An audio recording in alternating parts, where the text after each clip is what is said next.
आणि मला सांगा काय घडलं नेमकं, तुम्ही कशासाठी आता इथे कार्यालयात आला? माझे नाव धनंजय विष्णू माळे, काजळा येथील रहिवासी आहे मी, तालुका जिल्हा धाराशिव. 2 ऑक्टोबर 2024 दिवशी माझ्या खात्यावर अचानक 4,500 रुपये पडले होते.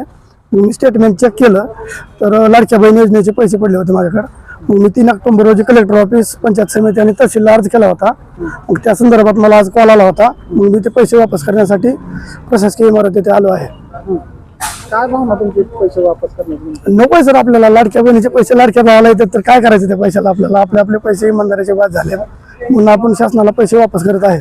पैसे आले होते काय वाटलं होतं? आनंद झाला होता अगोदर, पण लाडक्या बहिणीचे आहेत म्हणल्यानंतर नको म्हणलं, या कुठं पडायचंच नको, आपले पैसे परत केलेले चांगले. बस एवढंच. पैसे परत करतात? हो, आज पैसे परत करायला आलोय मी.